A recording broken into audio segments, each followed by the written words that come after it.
You know, when I was a little boy and I thought about what I would want to do to affect change in the world, first I thought about acting. Then I thought, does that really please me or other people? And then I started to realize that I could create my own dreams. I could write them as they were happening. Which is why last night, drunk on your couch, I wrote this dream where I moved into one of those timeshare beach houses with a bunch of rich cunts. One of them, that stupid, spoiled cunt, Brittany, who can't handle the truth and thinks it's stupid and square when you want to brush your teeth at night before you pass out and want to ask where the goddamn toothpaste is. And then so, eventually, I start running around and making friends with all these kids. It's like Beverly Hills 90210, and it's like a really big house. Is that what a timeshare is? Yeah, it's like 90210, except it's in a big house. Oh. And for some reason, there's just a bitter old black lady who's serving them all corn in a cafeteria. But it's a house.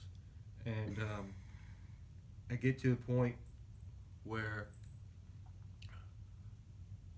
I want to kill this girl, but I don't want to be responsible for it. And my character's already a serial killer, but I don't know. I think the backstory was like I got there to pretend to be a teenager to be in this house by like dressing as I was evading the police, and then I knocked out the gardener at the place and dressed as the gardener. I started mowing the grass as police were circling by with my jumpsuit on, and the coast is clear. I like put a yellow sweater around my fucking neck and coiffed my hair. They ran, all right, Pete, get the table set up, and then later, I guess my urge was insatiable at this point.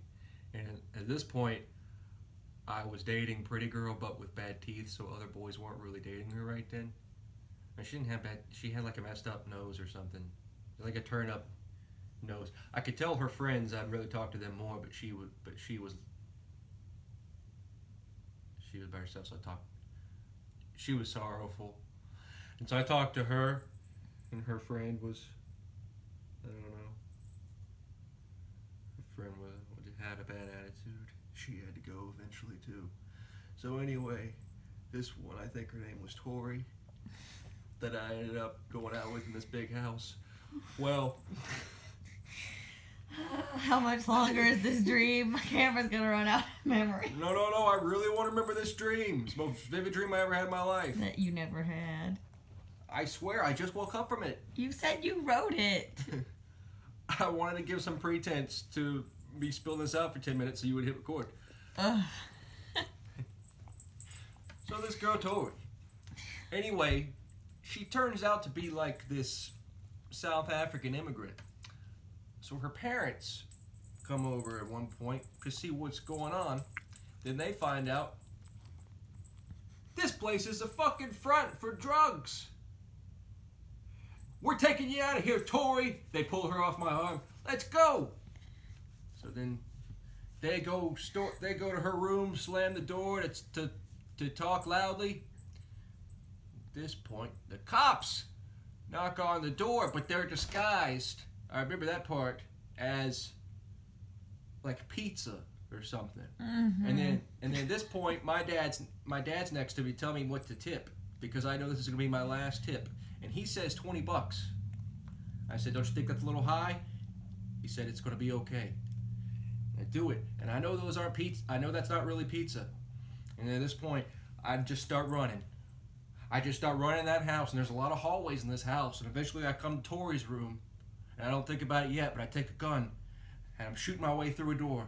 I said, I'm going to shoot my way through a door, and I'm going to kick it, and I'm going to go right out the window, and I'm going to be gone. And then I open the door, and there's Tori standing there with a bullet through her head in front of the window, and her dad screaming next to her. And then she just fucking falls, man. And then I can't say no. And her stupid friend, her stupid blonde friend, screaming. And what'd you do? What'd you do? Oops. What'd you do? What'd you do? And then I just watched the smoke leaving from her mouth, and I don't know what happened. But then I just make out of that window when I make high wind.